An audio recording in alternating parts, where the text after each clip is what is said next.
Hello, my name is Ed Fortunato. I'm a student in Aviation 326 Commercial Flight, and I'll be giving you my flight presentation this evening. Next slide. So what I did is I planned an IFR trip from Manassas, KHEF, to Allegheny, Pennsylvania, KAGC. I've got the route of flight depicted here. We'll do a SID departure, Arsenal 5, then we'll track to Linden, and then onward to Allegheny. The route of flight is 162 nautical miles, which in a Cessna 172 at about 100 knots is going to take me an hour and 45 minutes, factoring in climbing and descent. A couple of the key things that I need to consider going into the flight is weather and fuel. I'll show you in a minute that I've got a heavy load, so I need to defuel the plane. So I've got sufficient margin to land, but that's something that I'm going to be very cautious about and going to be monitoring from before I take off, en route, and to when I land. And of course, weather. I'm going to be flying single pilot, so I'm filing IFR, but I'm not really interested in flying IMC, not for any length of period of time, just for risk mitigation. I'm looking at a couple different decision points. One, obviously, before I take off. One that's just planned en route at about the halfway point, which is Cumberland, Maryland. And then as I pick up the ATIS going into Allegheny, I'll be able to make a better decision.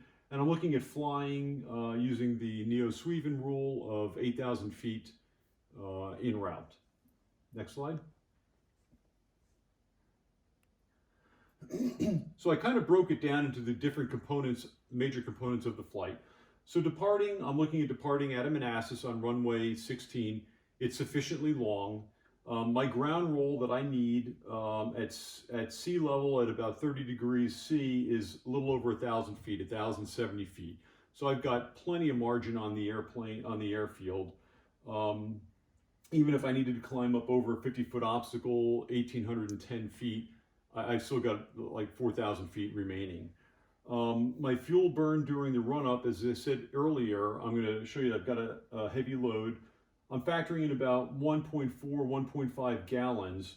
So what I did throughout each part of the flight is I put my fuel burn and then how much is remaining, so that I've got good awareness of the fuel situation. As I take off out of the airfield, I'm climbing at 18,000 feet. That's again 3 gallons. It'll take me about 19 nautical miles. A Cessna is not the greatest climber in the world.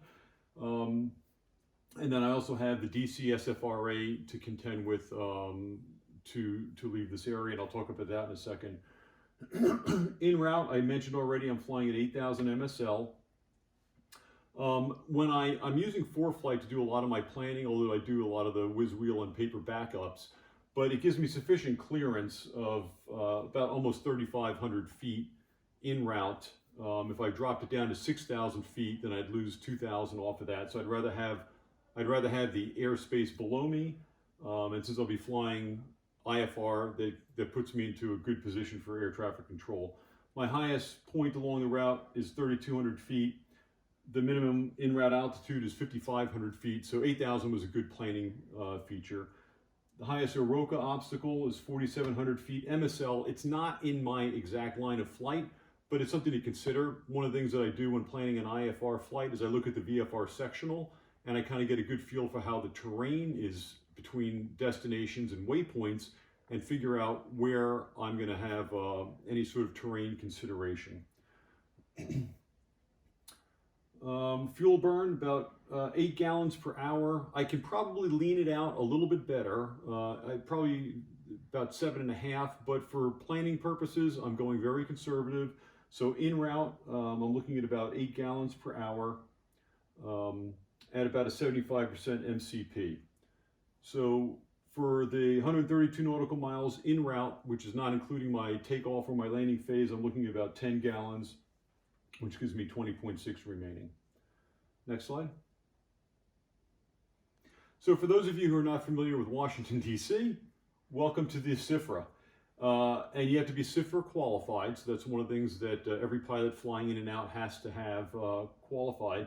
And it's just a high congested area. You've got Washington National out of DC, you've got IAD, which is Dulles, and then you've got the White House and the Pentagon. So you've got a lot of controlled airspace, and there's certain procedures for coming in and out that you have to contend with. So we've got all that planned into the flight. Next.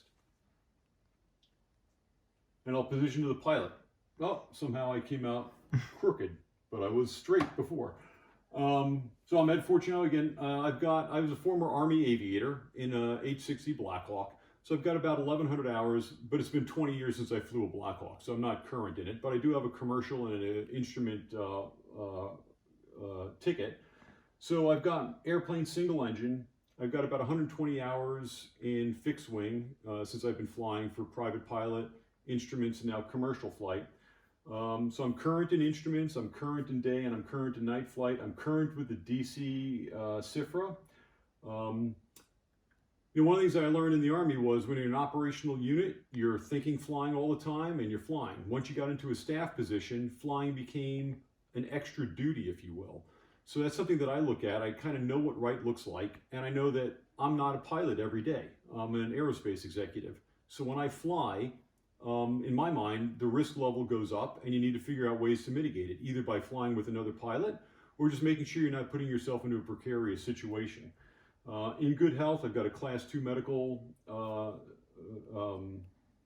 file. And again, you go through the I am safe process to make sure you identify hazards, you mitigate risks, starting with yourself and then looking outbound from there. So I mentioned earlier, I've got a little bit of a heavy passenger load. So I've got one passenger at 230 pounds and a second passenger in the back at 150 pounds. The Cessna holds 53 gallons of fuel, and I needed to defuel it to 35 gallons. And again, even doing performance planning, that gives me sufficient margin to land with a 45-minute reserve, even if I needed to go to an alternate. But I'm not starting out with full tanks, and that's just something that you put onto the, make sure that you're aware of. Next slide.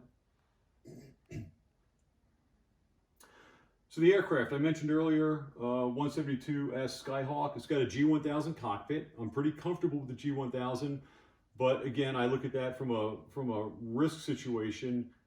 That's something you got to be current on, and you got to use a lot, or else you kind of forget. It's just switchology, it's software programming, and there's always something that can throw you off a little bit.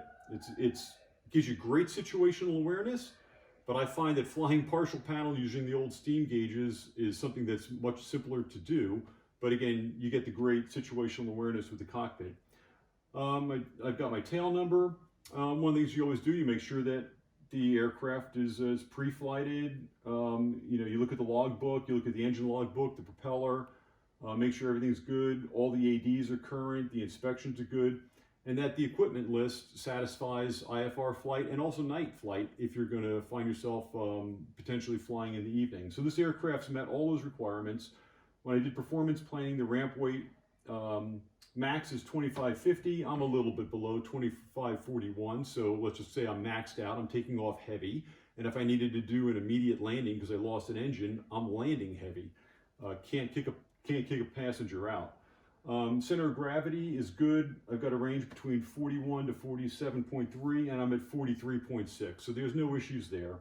Rear baggage, I've only got about 20 pounds. My real weight is the passengers, and then of course the fuel.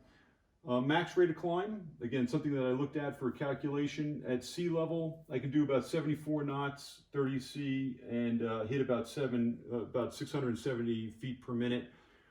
So the key you're looking for there is 500 feet per minute, just to make sure you can climb and descend with what ATC is expecting, and I should be able to do that at this sea level pressure and altitude.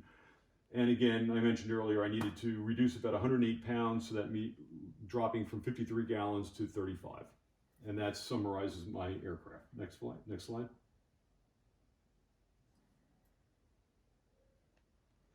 So let's look at the environment. So the flight scenario.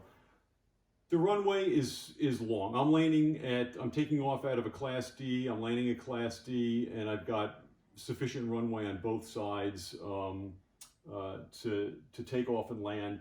Performance planning is not an issue with any of them, to include the alternates that I've looked at.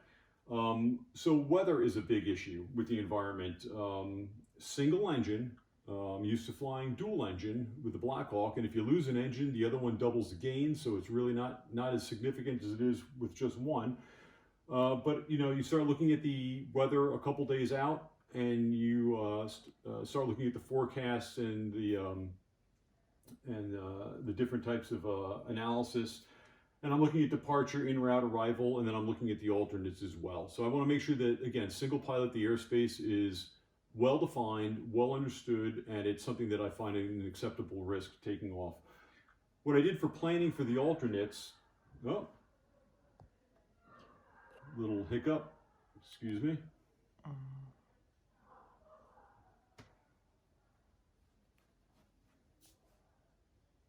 And these are the type of things that you don't want to have happen in the cockpit, but you need to be planned for. Okay, alternates, what I did is I've got two. Washington County, which is to the west of my flight, and then Arnold Palmer, which is to the east. My thinking always, again, is based on weather. So if I had weather rolling in, I know which way that I could turn if I needed to kind of go to an alternate, or even deviate so I don't have to do a missed approach and fly to an alternate. I've got a couple different options. A lot of prior planning takes the risk out of the flight. So that's something that I've done. We talked about fuel. I've already done that. I need 20 gallons. I'm starting out with 35, so that basically at let's say 10 gallons per hour, that gives me 2 hours of fuel remaining. Air traffic control, that's something you got to look at. Again, it's congested airspace coming out. When I fly into Allegheny, you're flying under the Pittsburgh Class B airspace, so a lot of talk. The air traffic controllers are going to be very busy, and you just kind of need to be on your game flying in and out of that. Even though I won't be entering Class B airspace, I'll be controlled by the air traffic controllers. And again, I go back to my fuel. If I've got traffic delays or something like that trying to take off, I'm just burning gas on the ground. That's something that you got to be very careful of. I mentioned the CIFRA. Decision points. So again, I look at the decision points before you take off. I mentioned Cumberland, Maryland en route. I've got two alternates, and then I've got my primary. So a lot of different things that you factor as you go through to make sure that you're landing properly. And again, I mentioned flying into Allegheny, it's Class D airspace. I'll be below the required altitude requirements, but it's congested. I'm taking off out of a congested airfield. I'm landing at one. Next slide. External pressures. So the reality is I'm going to have no external pressures because this is just a general aviation flight. I'm not being paid by anybody. I'm just looking to fly up there with a couple family members and have some fun. But some of the things that you do to make sure that the external pressures are mitigated is make sure you manage passenger expectations. And a lot of things we talked about is, we may need to spend overnight someplace. You may need to deviate. I might have to land at Cumberland and spend the night there. So you just kind of go through the entire flight with them. Make sure they understand it, reinforce what you're doing and the decisions. Goal focus. Aviators are typically Class A personalities. You want to make the mission, you want to make the goal, and sometimes you got to step back and just say, hey, is this something smart to be doing right now? I mentioned earlier it's a single pilot. So at the end, it's keeping everything into perspective. I kind of, again, with my background, nobody's shooting at me, nor am I picking up anybody that's getting shot at. So right off the bat, I just mitigated a lot of risk. This is a fun flight. It's not something that has to be done. And from the moment I'm planning to the moment I'm pre-flighting, I'm looking for a reason to say no. If everything passes and I say yes, that's great, and you still monitor what's going on. So my flight summary, the flight is planned in detail. I know my weight and balance, I know my performance planning, I know my environment, I know my route, I know where I'm flying, I know where I may need to fly to. I'm current and qualified in everything that I need to do. Aircraft, you go through the Aviate, all the inspections, ADs, everything is current. The environment is reasonable, and they mitigate the external pressures. So I've got a good flight planned, I've got a good aircraft, got a good pilot, got a couple passengers, and that's my presentation. Thank you very much.